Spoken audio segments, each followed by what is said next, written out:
Took this trip in October 2023. It was a 17-day trip, including the 2 travel days to get to Europe and back. And we did, like the last few trips that we've taken, we did this through Odysseys Unlimited. And they've been a great company to work with. There's several of their catalogs for their 2025 season up here on the front table if you're interested in taking a look at them. There's a couple of ways that you can get from Lisbon to Barcelona. There's the most direct route going through Madrid, and but we didn't do that. We took one of the indirect routes. So we headed north through Porto up to Santiago de Compostela,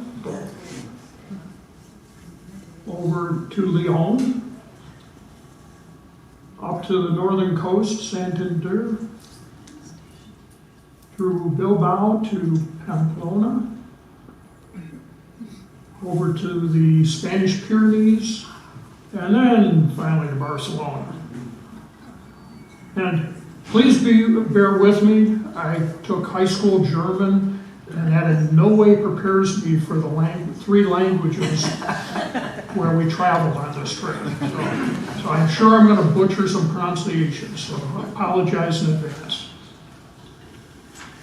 We flew out of Detroit to Amsterdam on Delta, and then connected with KLM to Lisbon. This is us bright and bushy-tailed right after we arrived at the hotel after our overnight flight, and started off the trip with this wonderful shrimp salad, and it was as good as it looks. The next morning we met with our group and headed out on our expedition. First stop was the Geronimos Monastery.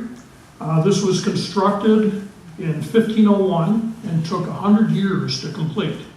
It was built on the ruins of the church where Vasco da Gama and his crew spent their last night in Portugal before they headed out on their trip around the Cape of Good Hope in the southern tip of Africa, finding the route to India. And Rose did warn you, I'm president of a historical society, so you're going to get a lot of facts and figures. The monastery is absolutely beautiful, all kinds of details, and just spectacular. We, as we went outside to leave, there was this procession going by, and first horsemen, and then a band hunted on horses, which really impressed the heck out of me. I remember back in my high school days, marching on Memorial Day, trying to walk and play an instrument at the same time. So I don't know how you jostle around on a horse and manage to do that, but they were doing it.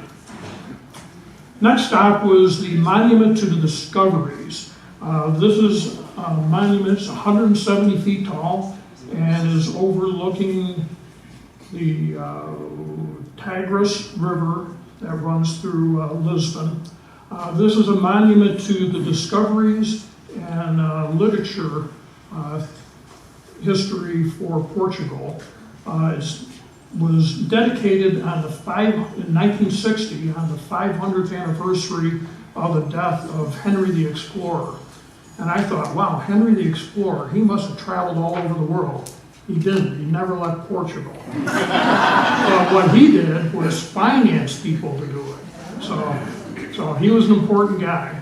So he's up at the head of the procession up here, and then all the rest of the people are literary people and explorers for Portugal, including Vasco da Gama and Magellan and others.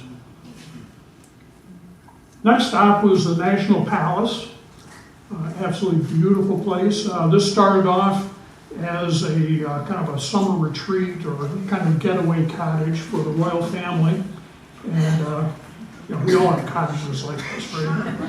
But it was built between 1658 and 1758. So apparently it takes Portugal 100 years to build big buildings. They started it, it became the royal home then in 1794. And in 1910, it became a monument and for visitation. An absolutely spectacular place. This is one of the royal bedrooms, and then what they call the ambassador room, which was used to entertain diplomats and different things. Spectacular place. Even the hallways are spectacular. This is called the tiled corridor, and it is just a hallway with spectacular chandeliers and these beautiful tile pictures on all the walls. And of course, beautiful gardens and fountains. This is our tour director, Bea. Bea was just a small bundle of energy and kept us upbeat for the whole trip. Even the first 7 days of our trip, it rained every day. So, and she managed to keep us all upbeat through all of that. Just wonderful tour director. When she wasn't filling us with all kinds of information and entertaining us, she was busy on the phone making sure everything was falling in place for the rest of the trip.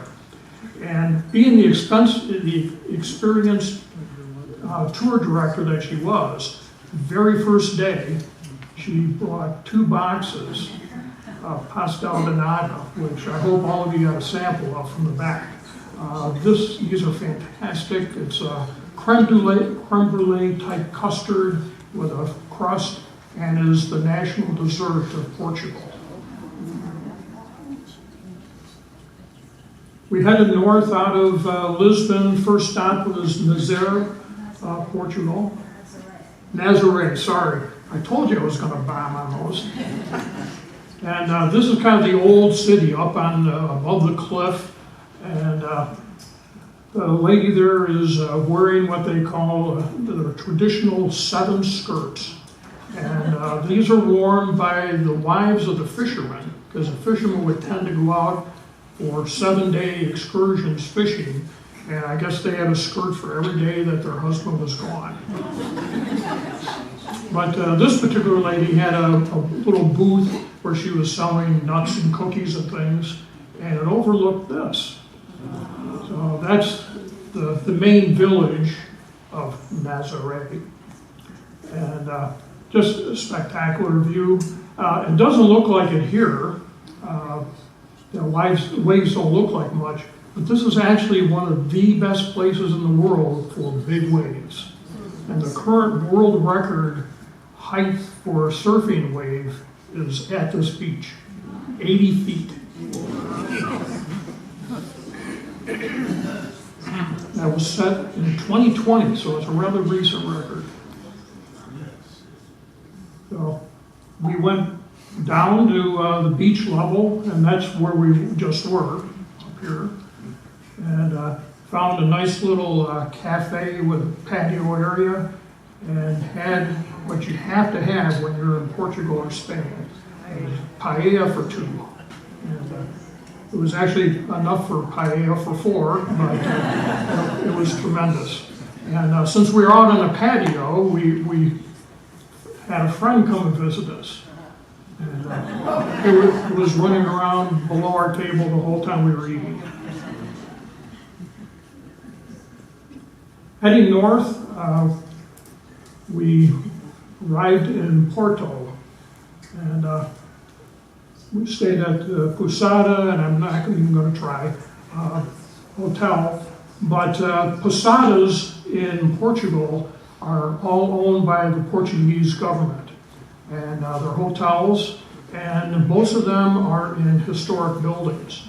This happened to be in a former palace, and it was absolutely spectacular. So this is mostly restaurants and meeting rooms and things. The actual rooms are in the building next door, and we got to spend a fair amount of time in the old palace, but our room was up in here someplace. And then this is our room overlooking the Douro River. And heading this way, a mile or so, is downtown Porto. To say it was an interesting hotel and had some neat stuff. That would be an understatement. This was just out in the elevator lobby in front of our room. So just a hallway decoration, basically. A beautiful place.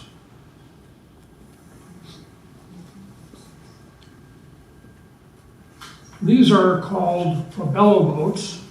They are a traditional Portuguese cargo boat used to transport barrels of port wine from the Douro River Valley, where it's produced, down the river to the buildings where it's stored and aged. They find that aging it close to the coast gives it better characteristics. So they've been doing this for hundreds of years. And boats like this were the ways that they used to transport it. The only things they're used for now are tourist rides, and I believe once a year there's a big festival and they race them. So there's no motors. I don't know how exciting that would be, but they race them.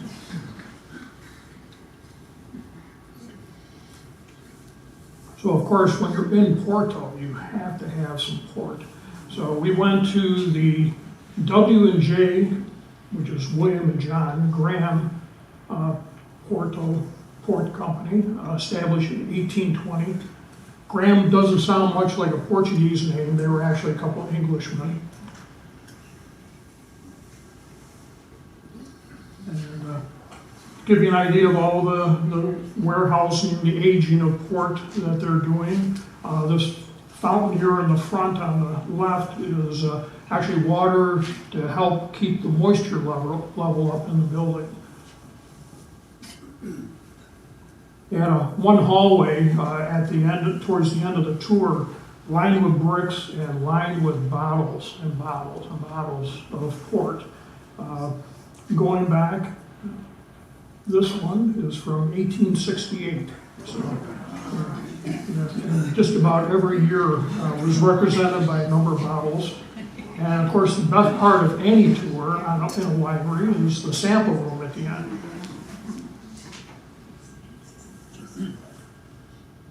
As I mentioned, we had rain the first 7 days of the trip. But you have to keep this in mind.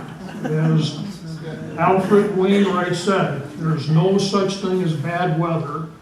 Some of you may debate with that, but only unsuitable clothing. So if you have the right clothing, you can tolerate any kind of weather. But on this trip, even the cows were ready for the weather.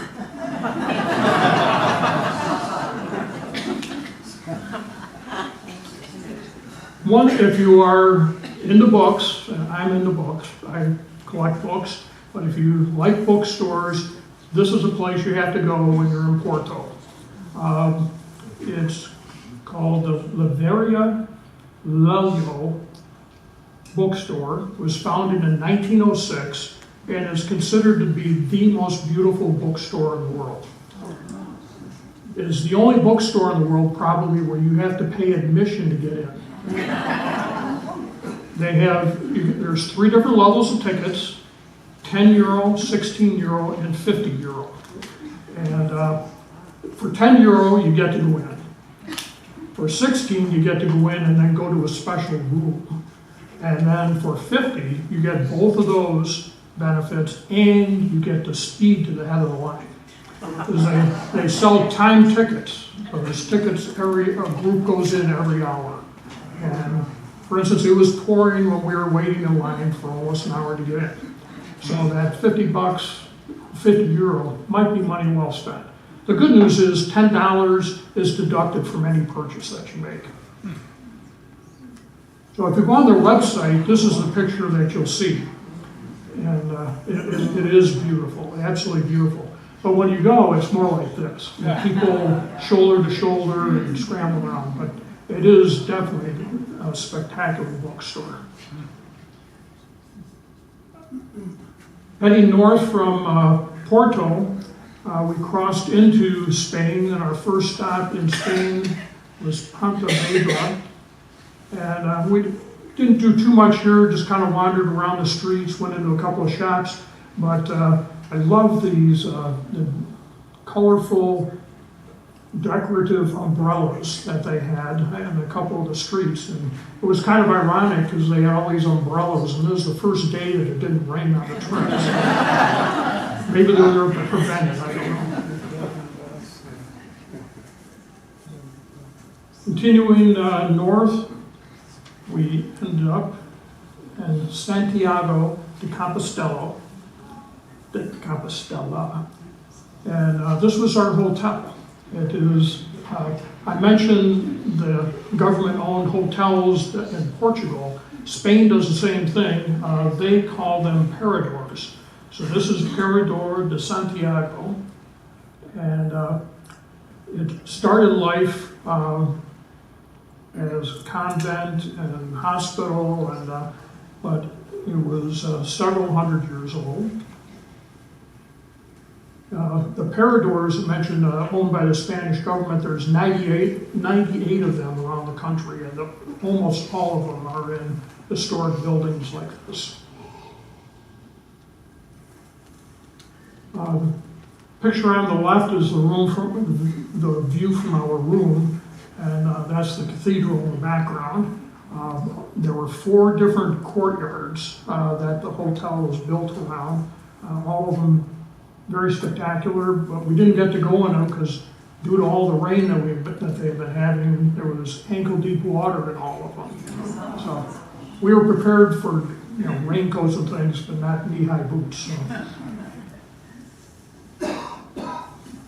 Of course, the hotel is on the Plaza de Obradoiro, which is a famous location because it's the end point for most of the pilgrims that do the Camino de Santiago. So despite the pouring rain, here's a group of pilgrims that had just completed their walk. So they were jumping up and down. They were absolutely thrilled, so, even in the rain. So, actually, one of our members, Vince Walsh, has done the walk from 2 different directions, across northern Spain and up through Portugal. And at least on one of the walks, finished up on this plaza.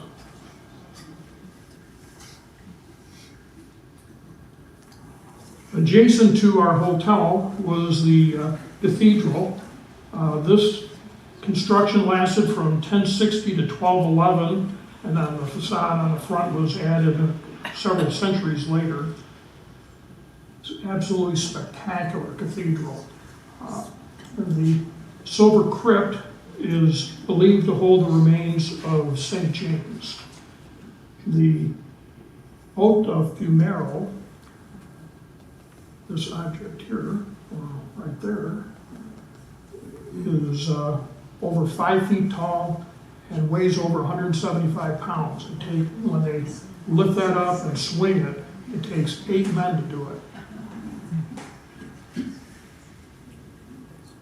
Heading east, forgot, we took a walk around the town and saw this busker performing, and then Paula hung out with a couple of the locals.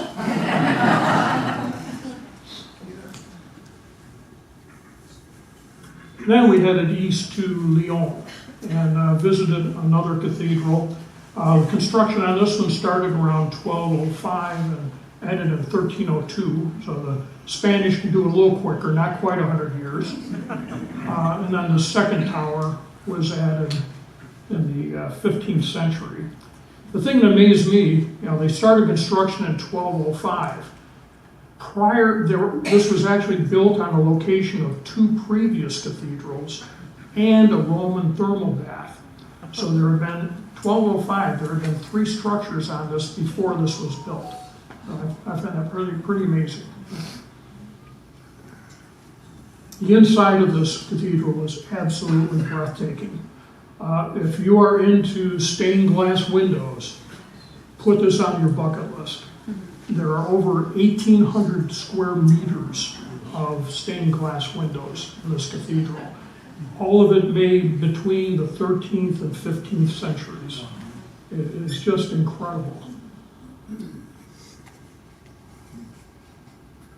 This is our hotel. Another Parador de Leon. It was built in the 12th century as a convent and hospital for pilgrims. Eventually it became the headquarters of the Order of Santiago and has been a hotel since 1986. But it's quite a hotel of contrasts. There's the old part of the hotel, and then the lobby and other areas are very modern. So it's definitely a hotel of contrast. And it has a huge art collection, paintings and things all through the hotel.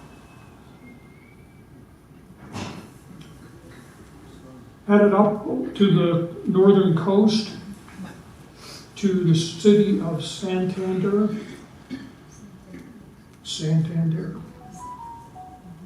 Thank you. Which is absolutely beautiful port city. And just spectacular. Views from the beach. And this is the ladies of our group celebrating the fact that we finally had blue skies on day 8 of the trip. Going a little bit further east for you golfers in the room, one of Spain's most famous golfers, Seve Ballesteros, was born in Pedreña, Spain, up here on the coast, and this is actually part of his home course. So I guess if I learned how to play golf on that course with those cliffs and everything, I would have been a better golfer too.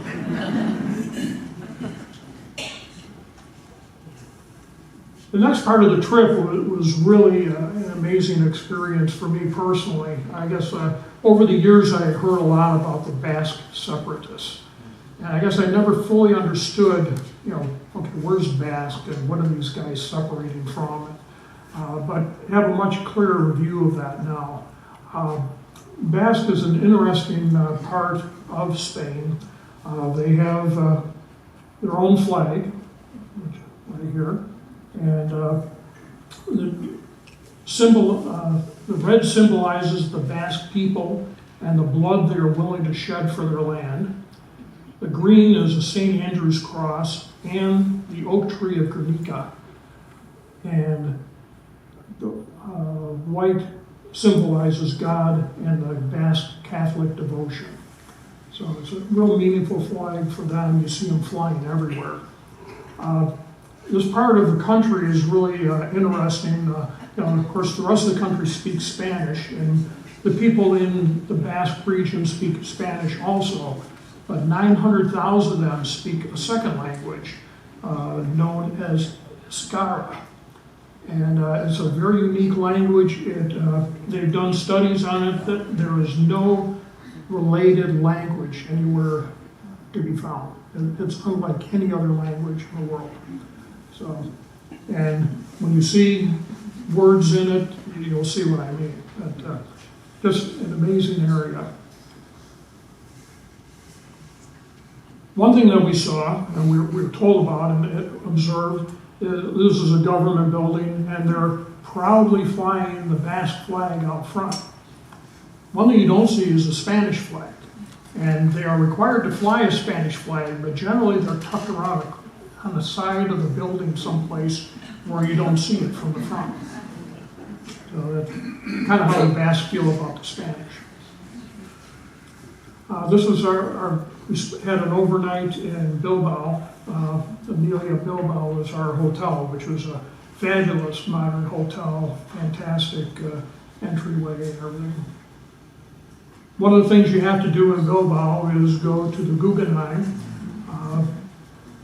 Was opened in 1997, and the city went to the Guggenheim museums and said, hey, we want to build one here.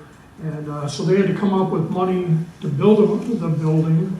They had to come up with money to buy the objects in the building. And I believe they had to come up with 20 million euros to give to Guggenheim to have the rights to do it. So it was a fairly costly endeavor, but they built it in a part of the city that was an old port area and had gotten really run down, and it's really revitalized that part of the city. It's just spectacular. But it's an absolutely beautiful building, has lots of modern and contemporary art. As you can see, some pretty sizable art objects. But that was just an amazing building to go through.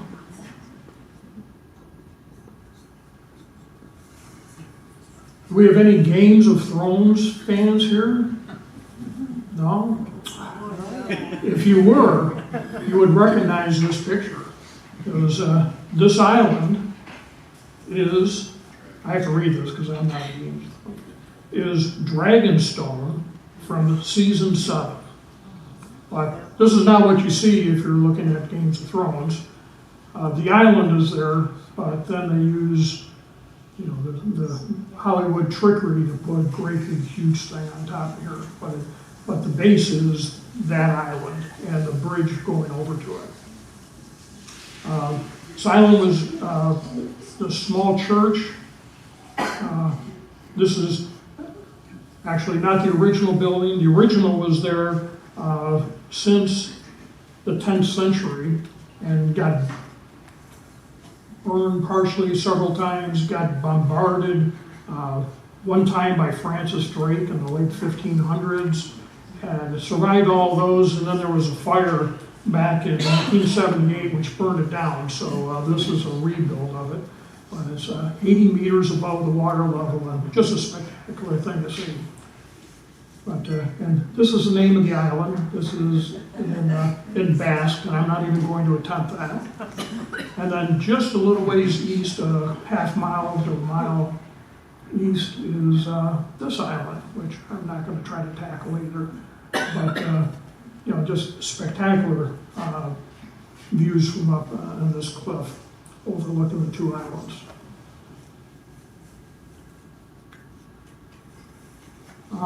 This day was quite an emotional day, and and a lot of the feeling of the Basque probably come from not only their relationship with the Spanish and the Spanish government, but this represents a horrible day in the history of Guernica. On April 26, 1937, the German Air Force bombarded Guernica, and over 70% of the town was leveled, and over 1,600 people were killed and hundreds more injured.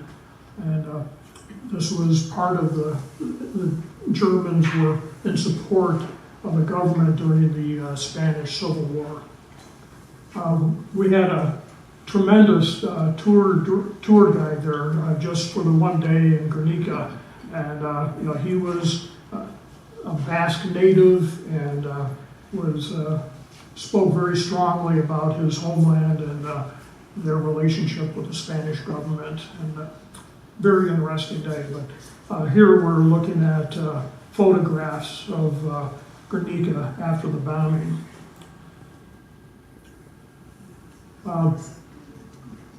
Picasso was in exile because of the Civil War in Paris at the time of the bombing, and he read about it in the newspaper and had correspondence with friends to learn more about it.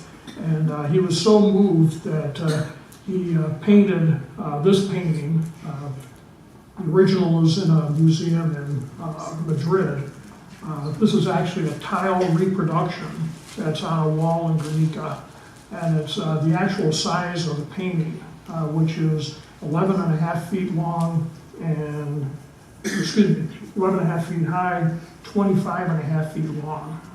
And all these rather, obviously abstract with Picasso, and but there's a horse, there's dead soldiers, a lot of different things, but it all symbolized the destruction and death that occurred in Guernica. And it ended up being one of his most famous paintings.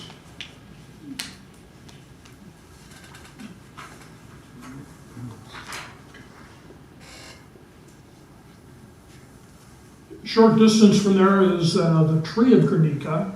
There are actually two trees. This one is just the old trunk. This is old tree of Guernica, and legend had it that's the city's leaders, men, would come and talk underneath this tree and debate things and make decisions. And so the tree became quite famous, and when it died, they preserved a portion of the trunk and put it in this very fancy structure to protect it. And then, of course, they had to replace it, so now they have the young tree of Connecticut.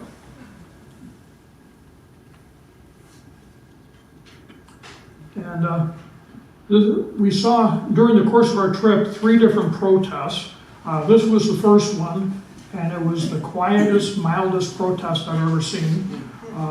These were all a bunch of retirees that were protesting the benefits and things related to the government. So the 1080 was tied into that whole protest. And I guess that at least once a week, this big group goes out there and stands in this courtyard, and somebody yells stuff to them, and then they leave. Become a local tradition. Heading a little bit further east, we went into the winemaking country. Absolutely beautiful rolling hills, lots of vineyards, and went to the Bodega Baroga. And of course, you have to have samples, and we had a tapa lunch while we were there.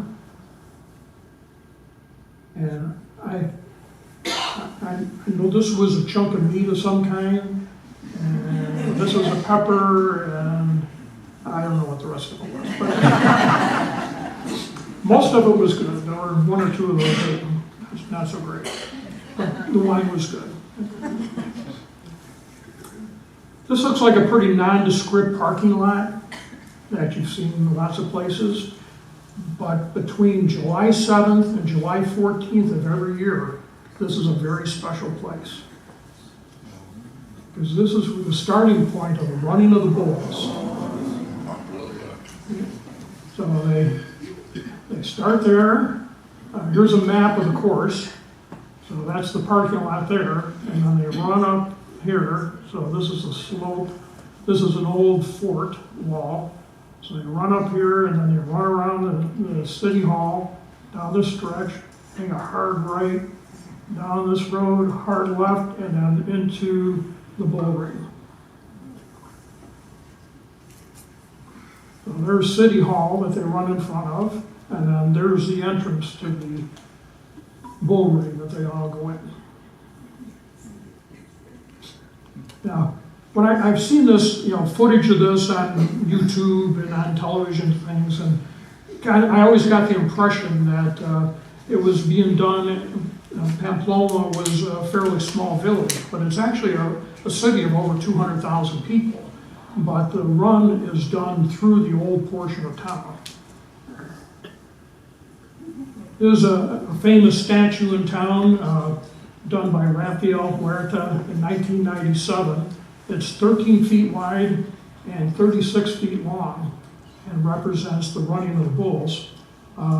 It does show 3 people about to be trampled. In reality, they've been keeping records since 1910. And since 1910, 16 people have been killed doing the run. But every year, there's somewhere between 50 and 100 people that get injured. Of course, you can't have something like that without having tourism involved around it. So there are quite a few shops like this selling bull run related things. And this one had a clock to tell you how many days, hours, minutes, and seconds until the next run. So I want you to be ready. I found it interesting, there are 2 requirements to run in the race. And all you have to do is show up at 8 o'clock in the morning. First of all, let me take a step back. The race is done several days in a row. It's not just one race. They do it at 8 a.m. from the 7th to the 14th. And each day there are 6 bulls, and then however many fools want to run in front of them. So anyway, that's how many days we would have had to wait. But what's really nice, among all the trinkets and things that you can get, you can also get a device to help you train for the run. See, it's got a wheel on it. Or you have a friend, you'll run behind you and pretend they're the bull.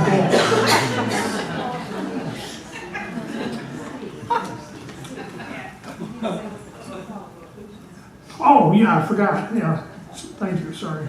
The 2 qualifications. You have to be at least 18 years old and you have to be sober. It seems to me like it would be better if you weren't, if you wanted to have something like that.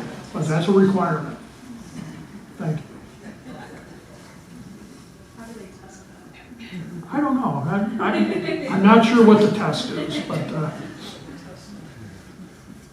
the other thing that Pamplona is known for, and is tied into the run, is the Cafe of Ruina. And this is famous because of its tie with Hemingway. And this is the outside of it. This is the inside. It's a spectacular place, a beautiful place. And he was known to hang out there and everything. And the race and the cafe and everything, just the atmosphere in Pamplona was his inspirations for writing The Sun Also Rises. So that's the tie. But very famous place. I'll talk a little bit more about mealtime and things a little bit later, but we got to this cafe not at optimum mealtime, so there were very limited things available. So what we're eating is a potato omelet sandwich. And it tastes about as good as it sounds.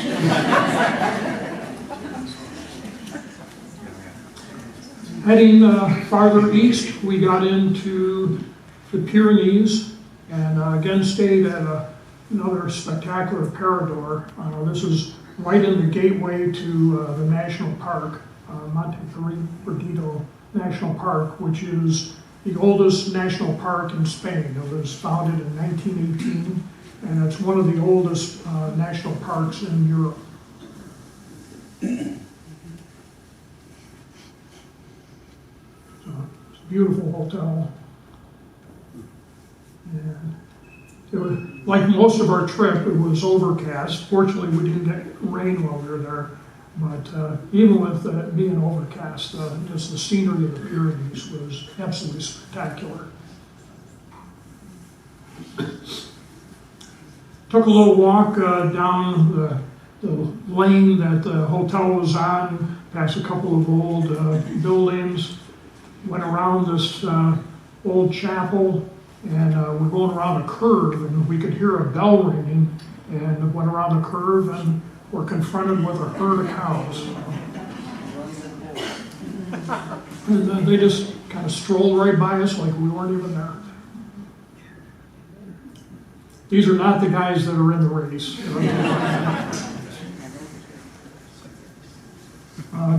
Took a ride through the Chista Valley, which was just absolutely spectacular in the national park. Sheer cliffs are just amazing. This one was interesting. Right there, you can see a little dark spot, and that's actually, there's a couple of griffin vultures perched there. We saw a number of them flying. They're huge, huge vultures. We saw a number of them flying, but the lighting was just so bad that I couldn't get any good pictures of them. That day, as we're going through the valley, we stopped in Ainsa, Spain, which was a neat village. Let's see. It's a walled city built in the 11th century, and found this really neat pizza place to eat, but old stone ceilings and walls, just a really neat place. The thing that I enjoyed the most there, though, was they had a Pyrenees bird center, and so it went through about a lot of the birds. Some of it was models and everything, but they did have some live birds. Whoops. So there was the lammergeier, which is a huge vulture, even bigger than the one I mentioned earlier. And so they had a couple of these that were live, and a couple of owls and other hawks that were really neat to see. These guys are considered the king of the Canarian skies. Next stop was in Gilstein. There's a tiny village. According to the last census, there's 161 people living in Gilstein. It's way up in the mountains, and there's not a lot of flat space in Gilstein, but so just old, spectacular, stone buildings. This was an interesting building. I believe it's an Airbnb now, but it was built in different sections. It wasn't all built at one time. And over the window of each expansion, they put down the year it was built. So this one was 1769, and this one was 1786. So quite a change of pace. We went from the Pyrenees directly down to Barcelona. And we're not the world travelers that a lot of you are, but we have been to a few major cities. And this is one of the neatest cities I've ever been in. It's got history, it's got old, winding, narrow streets, it's got broad boulevards. It's just a spectacular city. And we walked all over the place and felt very safe everywhere we went. Just fabulous. This was our hotel in Barcelona. There's a picture of a portion of the lobby in the hotel. And it's back in one of their claims to fame was back in the mid-60s, 4 lads from the UK stayed there.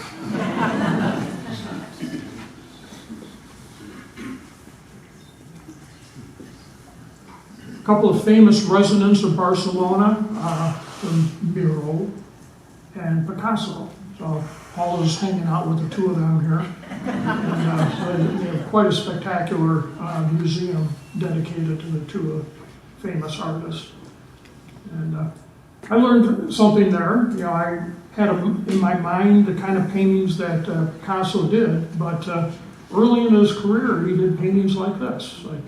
Here's a painting of his father, a countryside painting. Those were done in the late 1800s. And so he was a very talented artist in this style of art as well.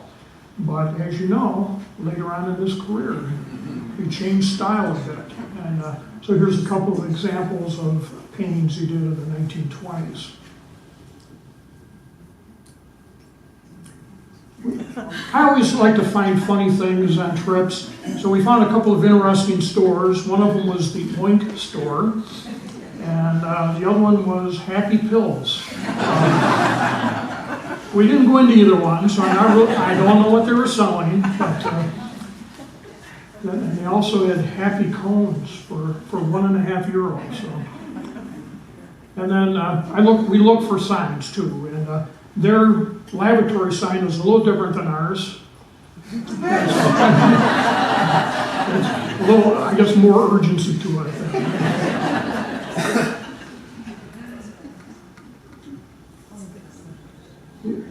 Probably one of the most famous people in Barcelona is Gaudí. Gaudí. And so we were able to see a number of examples of his work. Of course, he was a famous architect and designer. The first place we didn't go in this one, it's still a residence, but this was a private home. And it was built in the 1880s. And Gaudí was contracted to build a new home for the owner, but he said, unlike building a new building like he always did, he felt that they could just renovate it. So they spent a couple of years renovating it, and this is what he came up with. So in Gaudí buildings, I don't think there's such a thing as a straight line. Nature influences him, everything is curves and just spectacular stuff. This building we actually went in, it's owned by an organization that does tours in it and has meetings of different types of things. But Casa Mila was built between 1905 and 10. This was a new construction, was built as an apartment building. So very interesting design, railings on the outside, and just spectacular. One view of the inside, and then there's this opening through the center of the building, and all the apartments actually had windows facing that courtyard area. He had a lot of successful ventures, but this one was not one of them. He was contracted to design Park Gyal, and so he designed it. It was basically to be kind of a nature, side of a hill development. And so they were going to build this park area and have it beautiful, and then they built a couple of homes as models with the idea of attracting all these people to build homes there and have a community. The only two homes were ever built were those two first ones. Nobody ever built any other houses on it. So it was kind of a design success, but a commercial failure. So this went on between 1900 and 1914. This is one of the two houses that was built. But it's a huge area, several acres, and all kinds of different design things.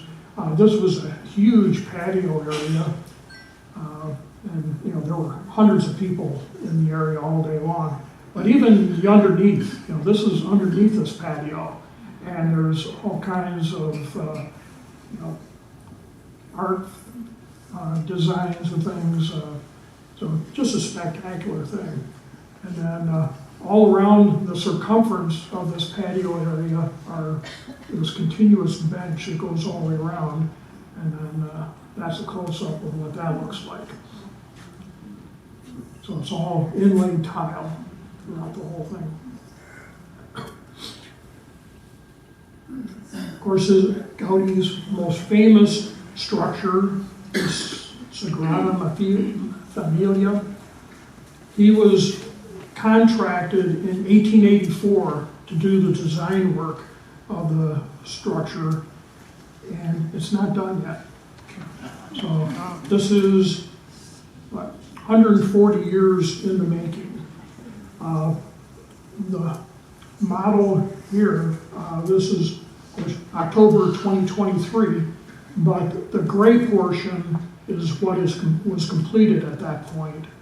And then the lighter color here, that's what they had left to do.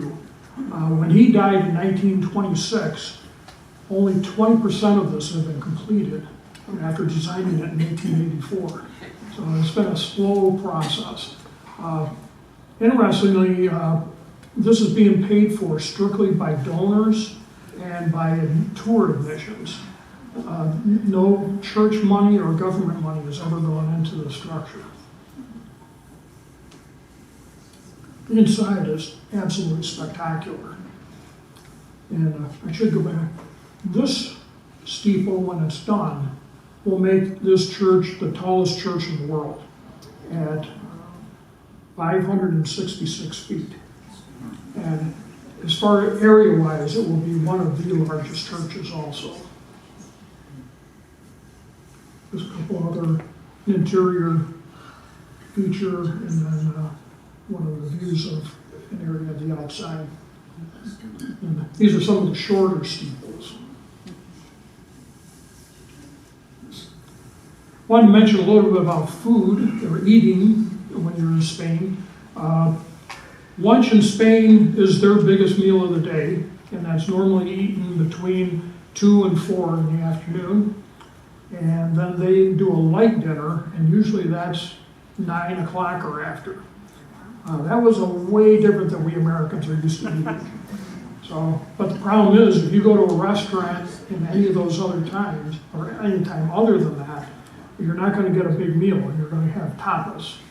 So this is examples of some of the tapas that we had at one restaurant where we went. This is squid, octopus, grilled peppers, I forget what kind of meat that is, cheese assortment, and then bread, tomato bread. So you'll get, instead of one big plate with some food, you'll tapas or small portions, and you'll get several of them with a variety of things.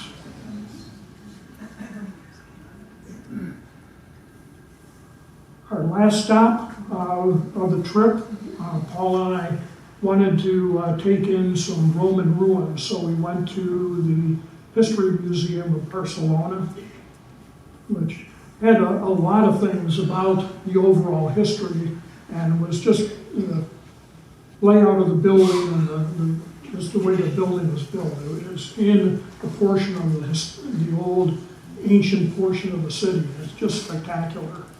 But the main thing we wanted to see was the ruins. And this is well below street level. And over the centuries, they've just built on top of this stuff. And it took some destruction of the building to discover that the ruins were there. But these ruins go back to as far back as 15 to 10 BC, some of it. And most of the ruins that you see here were from the 3rd century. And it was pretty amazing. They had, it was an advanced town at that point. There was, these things are all for making food, making wine. They made a special paste that they used in their cooking. It was fish-based. And they were able to determine what these different areas underneath ground here were used, which items they were making. So just spectacular. The painting here is a rider on a horse, and that was a wall painting from the 4th century. And then on the left, from about the same time frame, is a mosaic floor. And all this had been all covered up with buildings and things for hundreds and hundreds of years. And then a few decades ago, it was discovered and uncovered. So once again, I love paella, and so this was our final meal of the trip. Our whole group was together, and we had paella for the group, which was fantastic. And that was the end of our trip, and we're looking forward to our next adventure.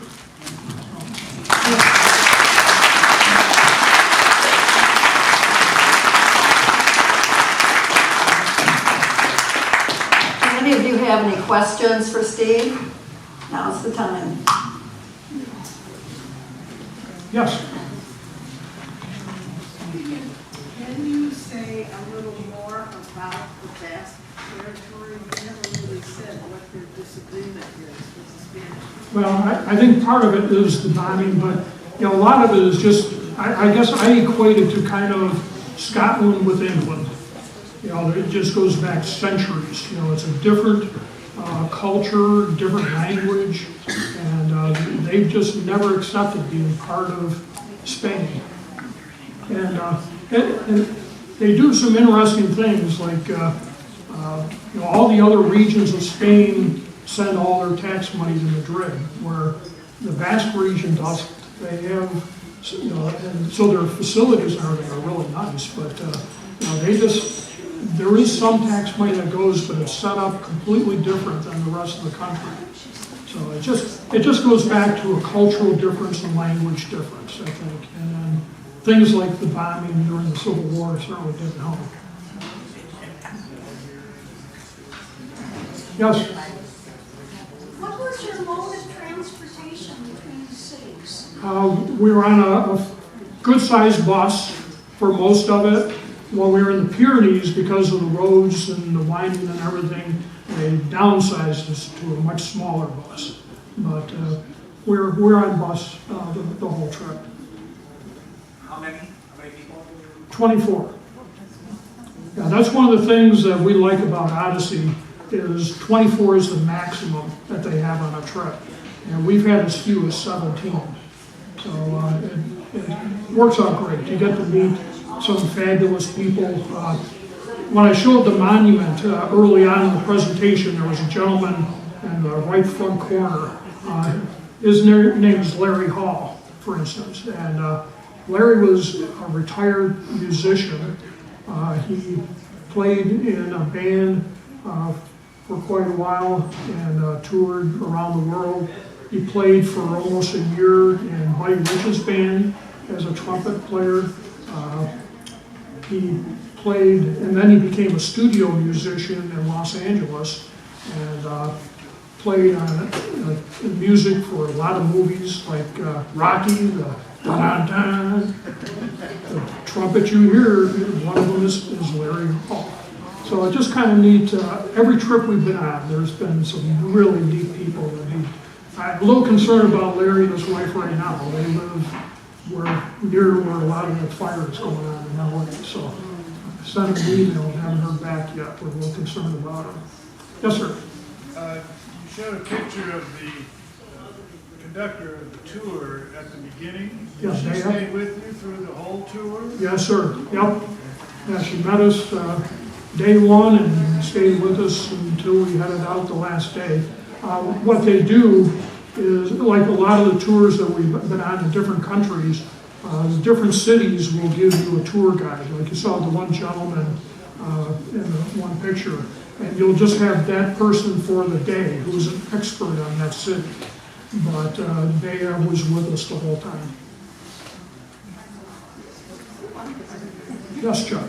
Oh, you mentioned Vasco da Gama in Magellan, and we have been watching Shogun, and that they said that the Portuguese hid the secret of the Cape of Good Hope from every other country. Did they really? So they were able to go to Japan and nobody else could. Okay. And then the Catholic religion took over the government of Japan, and Japan thought that there was only Portugal. They didn't know about France or England. They didn't. So it was a kind of a big secret. Okay. Those sneaky Portuguese. Pretty amazing that a little small country like that I know. controlled the world. Huh? They did. Any other questions? Thank you, Steve. Okay, I'll be up here if there are any more. Thank you.